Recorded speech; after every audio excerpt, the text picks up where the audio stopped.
Hello, my brothers and sisters. This is lesson 107, part B of the familiar spirits. So we're going to try to cover it all tonight. We'll see what happens. But just to captivate a little bit of what I was saying, these are familiar spirits, which are called demons, and demonic spirits that was working in people in the Old Testament, and that's what we're going to talk about tonight. And the Israelites, which they were supposed to clear the land out, didn't. And so now we're stuck with, even today, people that still not obeying God and living and acting with demons and demonic spirits. So I pray that this will help you in your knowing who you are and what's in you, so that you can better understand that the demonic spirits are real and they challenges you. They challenge you so that you will know that they can control you at any given moment. It's just like if you get mad, you can't control your anger. That's a demonic spirit. That's a demon that's trying to control you. So you have desires in your life or practices in your life that's totally against God and what he stands for. This is why Christ died, so that he could get rid of all of these things, so that we could live with him in the New Jerusalem. And so we have to seriously think about what we are doing every day, whether it's to people or to ourselves, and concentrate on that and ask God to help us remove it. He's sitting and waiting. He's sitting and waiting for you to ask him. He's not going. You have a free will. He's not going to interrupt your free will. So therefore, he's going to wait for you to ask him. He's going to knock on your door. It's up to you to let him in. So we're going to continue this continuation, and we talk about the last Sunday we was talking about the First Samuel 28, and then Acts in 8. So those are two types of familiar spirits. Now we're going to talk about the other 7 spirits. And it starts like this. In the summary, it starts like this. The first mention of the phrase is found in the Leviticus 19 and 31. Regular, not them that have familiar spirits. Number 1 is wizards. 1 skilled in magic. Number 2 is sorcerer. Listen at this, a very clever or skillful person that's skilled in this demonic spirit. Very skilled in doing the work of Satan. I say it that way, because that's who he's working for. His father is of the devil. All of these charmers and mediums and sorcerers and wizards, they are working for Satan. That's who they work for. That's who their father is. Can they be saved? Sure they can, if they turn from their wicked ways. And let me finish reading this. God said, neither seek after wizards to be defiled by them. I am the Lord your God. God's people were not to consult with mediums or fortune tellers. Leviticus 20 and 6 talks about that, which we're going to go over. Notes God's opposition to involvement with people who communicate with evil or familiar spirits. And the soul that truth truths after such as have familiar spirits and after wizards, or to go after them. If you go after them, what you're doing, you're hurting yourself. If you go after these familiar spirits, and you go like a palm reader, you go searching to a palm reader's home or where his business is, and asking him for help to show you something that you should go ask God for, then you believe in a palm reader because he's there, he's physical, and you can see him. But you won't believe in God who you can't see. I get it. That's the picture. So I get that. But you're seeking after the wrong things. It says, I will even set my face against a soul and will cut him off from among his people. He said, that's what he'll do. He did it in the past, in Israel day, and he'll do it today as well. Same thing's going on today. It has not changed. And then it says Deuteronomy 18, 10 through 11. It says, after the next mention of a familiar spirit, stating, there shall not be found there shall not be found among you anyone that maketh his son or his daughter to pass through the fire, or that uses devastation. And this was done in Deuteronomy. We're going to go there. Matter of fact, we're going to cover all these three scriptures. First, we're going to start at Leviticus 31. We're going to cover that. Leviticus 31. I got too many papers, boy. Leviticus 31. And we're talking about Israel right now, because Israel is the one that was messing up. God told them to do some things, they didn't do it. But anyway, number 30 said, Leviticus 19, 30 and 32. Leviticus 30 says, keep the Sabbath day of rest and show reverence to my sanctuary. I am the Lord. 31 says, do not defile yourself by turning to mediums. See, you defile yourself when you turn to these people and ask them for advice and not go to God. Or those who consult a spirit of the dead. I am the Lord your God. You see, I'm the Lord your God. Come to me. I want to talk to you. I want to have a relationship with you. Why you want to go to a palm reader and have a relationship with them and believe in them? No. Come to me. Come to your Jesus Christ and believe in him. That's who we need to believe in. Okay, it's number 32. It says, stand up in the presence of the elderly and show respect to the age. Fear God. Fear your God. I am the Lord. We need to wake up and fear God. This is what he was telling Israel to do. And he's still talking to us. He talks through the Old Testament to us as well as the New Testament. Yes, he does. Because Jesus didn't come to destroy the Old Testament. He didn't do that. He just came to fulfill what they didn't do in the Old Testament. And that's how the New Testament was made, was from the Old Testament. Which one else? Number 20. Then this is the punishment for disobedience. Okay? Leviticus 20, 1 through 8. Number 1 says, the Lord said to Moses,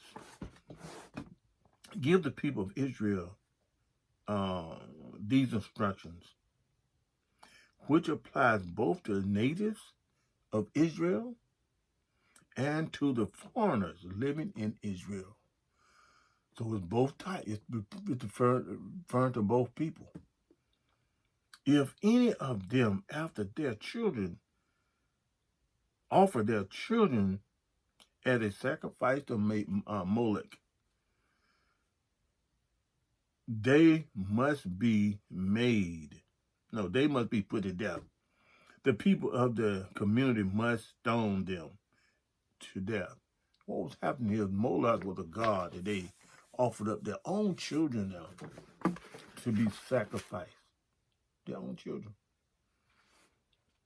And there were other gods that they did the same thing to in other tribes. Number 3. I myself will turn against them and cut them off from the community because they have defiled my sanctuary and brought shame. Listen to this. Brought shame on my holy name. This is what we do when we sin.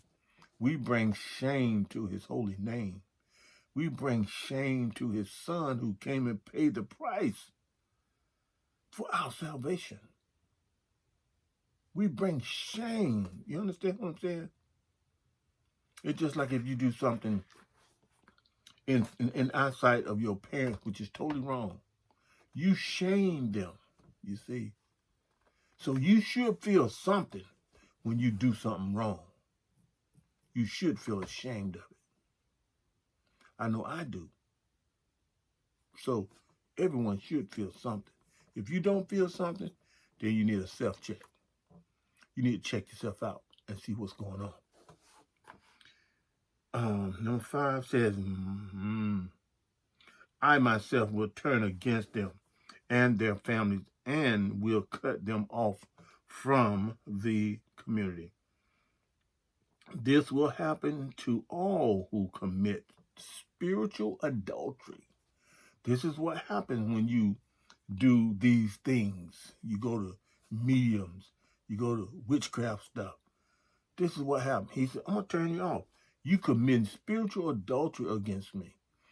Because look at it like this. When you're a husband or wife, boyfriend or girlfriend, if that person goes out on you and mess with another man or mess with another woman, they commit spiritual adultery because you guys are married to one another. So that's spiritual adultery. This is how God looks at it as well. You're committing spiritual adultery against God. And God doesn't like that. Nobody likes that. You don't want nobody to go messing with another man or woman on you. You don't want that. If you do, something wrong with you up there. You cuckoo for Cocoa Pops if you do. You know, some people do. Some people don't mind. You know. But living in God's world, yes, there's a problem. There's a problem. Living in Satan's world, ain't no problem. That's what we do. That's what they say. That's what we do. Okay.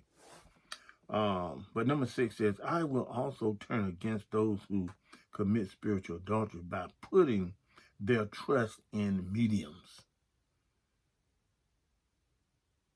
By putting their trust in mediums. He's telling you, I got something for you. I will also turn against you. Or in those who consult the spirits of the dead. I will cut them off from the communities. I will cut them off. God says, I'm going to cut you off. Same thing today. He's going to cut you off. He's going to cut you off. That's what he means. Number 7 says, so set yourselves apart to be holy. We are a holy people. We are a holy nation. So we need to act like it, look like it, smell like it, talk like it. Don't let everything come out of your mouth or your heart, soul, mind, or body, or strength. No, act holy. Love, peace, joy, all the fruits of the Spirit. For I am the Lord your God. Number 8 says, keep all my decrees by putting them in practice. For I am the Lord who makes you holy. He's the one. All right. Same thing. Israel. Both of these scriptures talking about Israel and how their lifestyle was and what they was doing. God wasn't pleased with it. And he didn't put up with it either. Okay. A call to holiness living in Deuteronomy 18, 9 and 14. Again, he's talking to Israel again. It says, when you enter the land of the Lord your God is giving you, be very careful not to imitate detestable customs of the nations living there. Don't do what those people don't do what they do. They wrong. They did wrong. They don't live for me. That's what he's telling you. They don't live for God. So don't you go in there and take up their practices and start doing what they doing. Now we got a problem. That's what God was trying to tell these people. Number 10 says, for example, never sacrifice your sons or daughters as a burnt offering. Don't ever do that. And they was doing that too. And do not let your people, number 1, practice fortune telling. Don't let them do that. Number 2, use sorcery. Number 3, interpret omens. Number 4, engage in witchcraft. Don't let them do that. This is what the people were doing there. All those ites that was living in the land, Canaanites, Moabites, and Jebusites. That's what they was doing. So don't be like that. Number 11 says, which is number 5, cast spells. You know how people cast spells on folks? Yeah, they still do that today too. Or fortunes. You got a fortune teller. You see, you gotta pay them money, but they're gonna give you a fortune, and they're gonna tell you something good because they want the money. And number 6 says mediums. Number 8, it says call forth the spirit of the dead. Those demons, those demonic spirits. That's what they're talking about.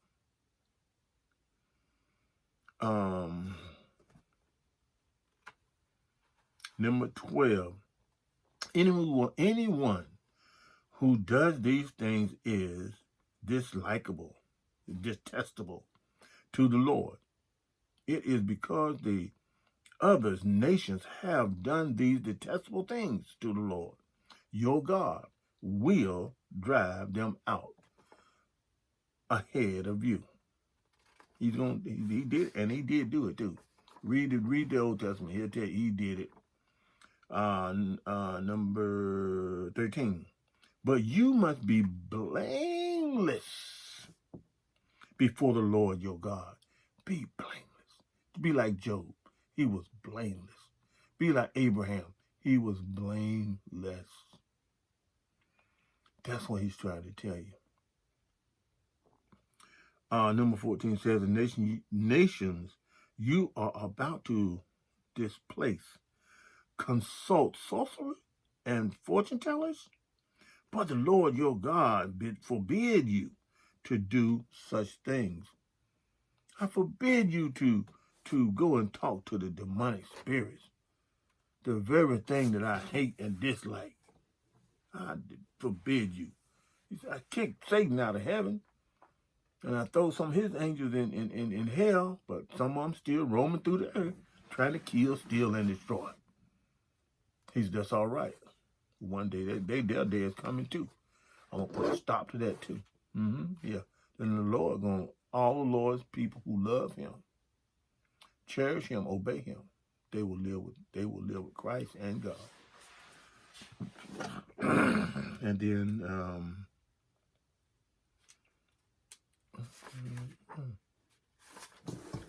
okay.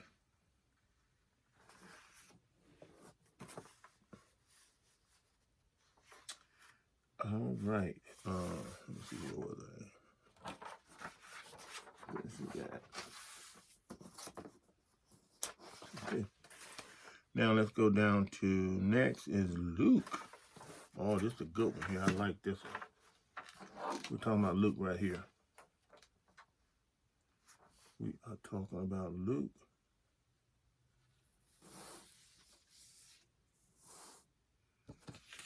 Okay.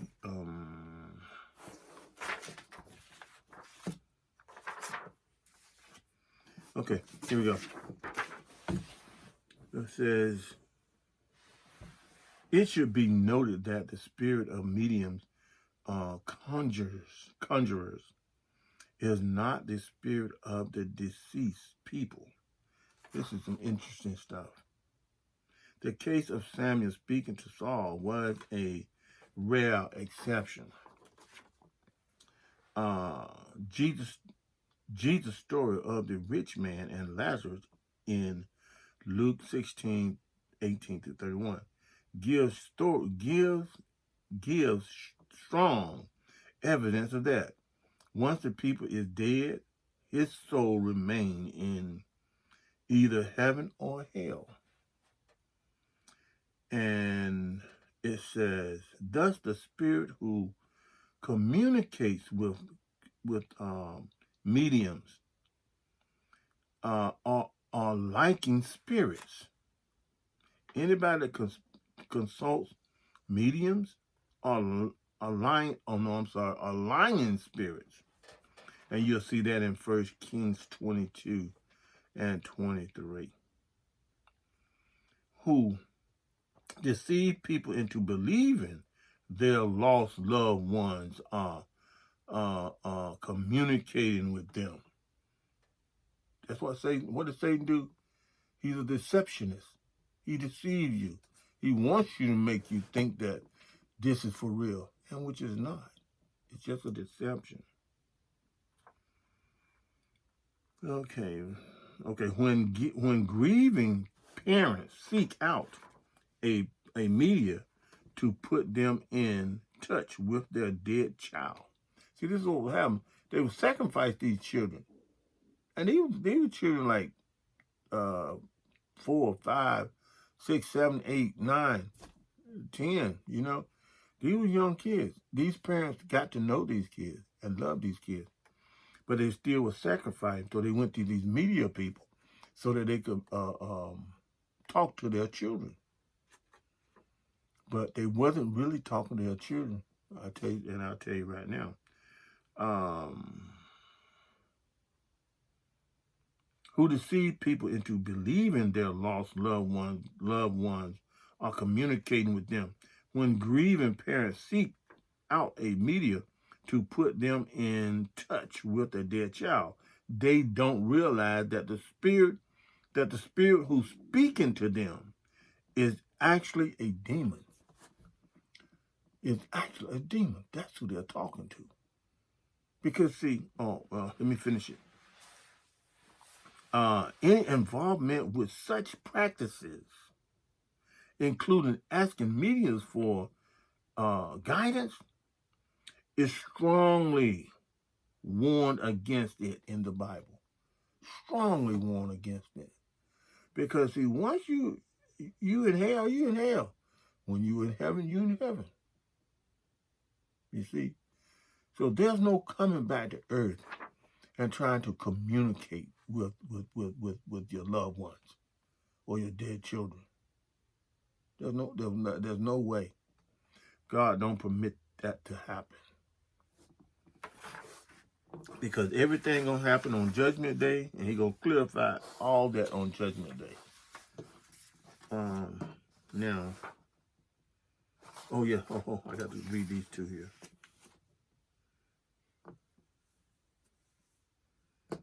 Okay, number 6, which is we're talking about Luke 16:19-31. I love this part here. And this is where it's talking about the rich man and Lazarus. The Lazarus was a poor man. He was a beggar. And the rich man didn't want to give him nothing to eat. He rich now, but didn't want to give him nothing. Yeah, that's just pathetic. He was too good, in other words. Okay, Jesus said there was a certain rich man who was was splendidly clothed in purple and fine linen, and who lived in each day in luxury. Number 20 says, at his gate lay a poor man named Lazarus, who was covered with sores. As Lazarus lay, number 21, as Lazarus lay there, longing longing for, for scrapes from the rich man's table, the dogs would come and lick his open sores. 24 says, finally, the poor man died and was carried by looking at this, carried by the angels to sit beside Abraham. In King James Version, it says, in Abraham's bosom.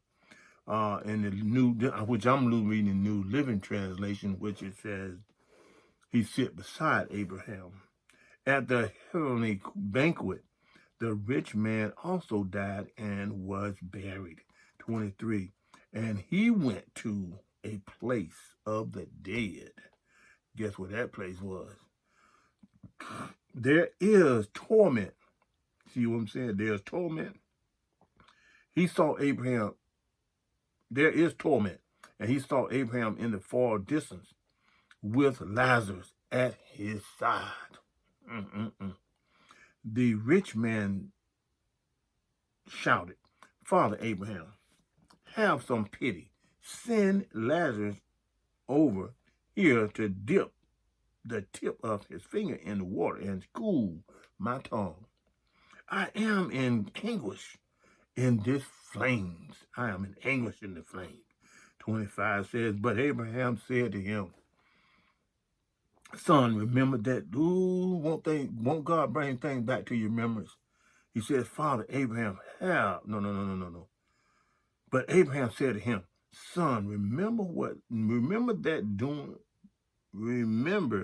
that during our lifetime, you had everything you wanted, and Lazarus had nothing. So now he is here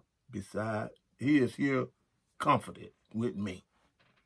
And you are in anguish. 26 says, and besides, there is a great chasm separating us. Chasm means like the water separates the land. Way down deep in hell, the water itself separates hell. There's a chasm there that separates us, like a brick wall separates, like in Russia that time, that wall in Germany, that wall separated from the east from the north, I think it was, south from the north. So that's what a chasm is, something that separates them. And you can't come on either side. That's what Abraham was trying to tell the rich man. No one can cross over to you from here, and no one can cross over to us from there. It can't be done.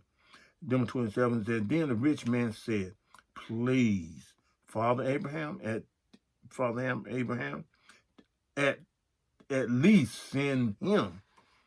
Talking about they want to send now. First, he want Abraham to come to him, not Abraham, but Lazarus to come to him. They want to send Lazarus somewhere to talk to his parents. Okay, send him to my father's home, for I have 5 brothers, and I want him to warn them so that they don't end up in this place of torment. He's still a rich man, but he's still thinking about his rich people. What makes you if you didn't listen, what makes you think they're going to listen? 29 said, but Abraham said, Moses and the prophets have warned them. Your brothers can read what they wrote. Read the law. Moses had the law. Read it. They can read. You should have read it yourself. Then you wouldn't have wound up down here if you had obeyed it. Number 30 says, the rich man replied, no, Father Abraham, but if someone is sent, how is he going to? And people are like that. People, they have short memories. And now he's going to justify his people if you send somebody that they'll listen. It don't sound right. Probably, but it is someone, if someone is sent to them from the dead, then they will repent of their sin and turn to God. How can he justify somebody going from the dead, go to them? That doesn't make sense.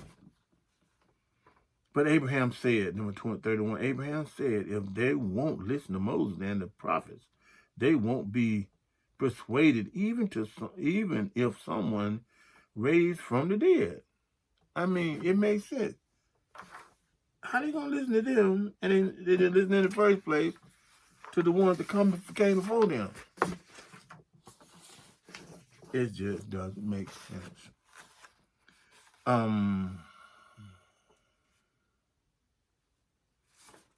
Okay, here we go.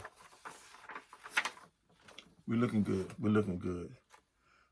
This is in 2 Kings 21 and 6. And we're talking about King, these are the last two. Now we're talking about the King Manasseh. His reign was described as evil. He was an evil king. His father was Hezekiah, and he was 12 years old when he became king. 12 years old. He didn't know nothing. How's a 12-year-old gonna know how to run a country? That's what they did back in those days. But he was the 14th person that reigned that was the king of Judah.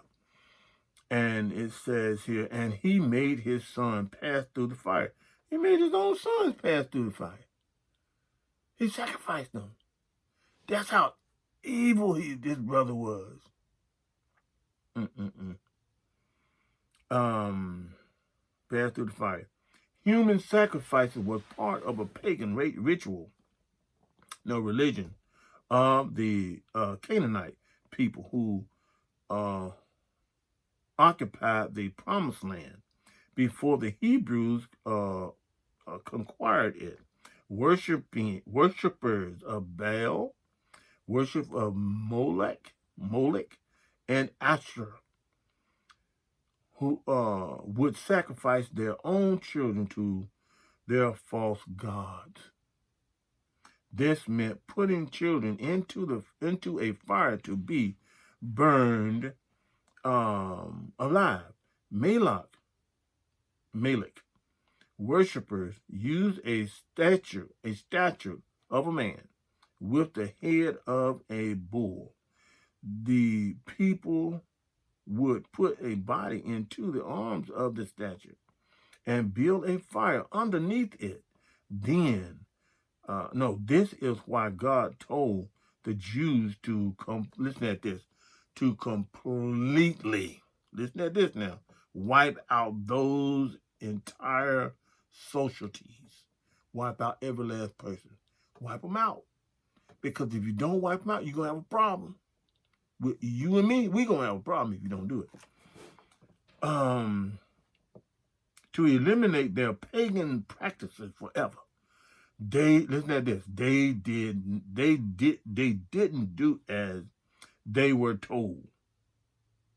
Not only did they allow some of the pagans to live, but they even took a part in those practices themselves. You see, that's what I'm talking about.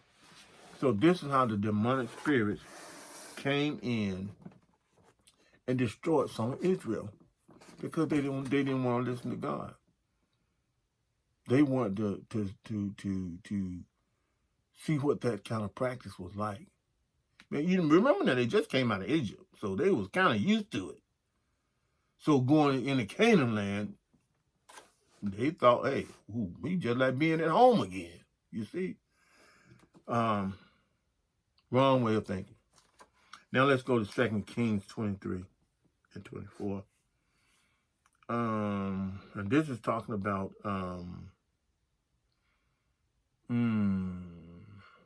this is talking about Josiah's reign, and it says he never. This is the good king. Manasseh was a bad king. He reigned for 55 years as a bad king. And what he did, he took everything that his father did, keeping the law of God and practicing the laws of God. He eliminated that. This is what Manasseh did. He eliminated all of it. And he started practicing evil. Everything that he stripped out of the land, his father did, he put back in the land. He put everything wicked back in the land. And this is why Israel had such a problem with God, because they had an evil king telling them it was okay to do whatever you want to do. Nobody but the demons, the demonic spirit. That's what was in that man. He was full of the devil. As a little child, 12 years old, he was full of the devil. Okay, now we go back. Now we go down to this was King Josiah. Now he reigned for 29 years. Okay, now the difference in Manasseh and Josiah was a godly man. He was a godly king, and he lived just like God. He served just like God. He was blameless. You see, these are the two differences. One's evil, one's good. One's holy, I'll put it that way. Evil, holy. Evil, holy. So what happened here is Josiah, what King Manasseh brought all evil stuff back, the sorceries, the fortune tellers and all them back, Josiah got rid of all of them. And what happened is, in the reign with Manasseh, they lost the books of the Bible. They lost them. They lost the laws of Moses. They lost them. Didn't know where they were.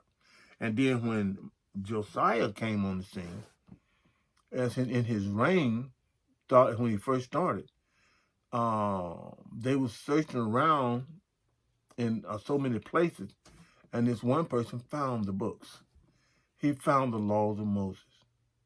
And so Josiah put everything back in order the way God had it with Moses. Those are the difference of the two kings. One wanted to live for God and one didn't want to live for God. So King Josiah reigned. His reform included removing those who consulted familiar spirits. He removed every last one of them. And he told the people, you must serve God and live for God. Did I get that one? Did I get 2 Kings?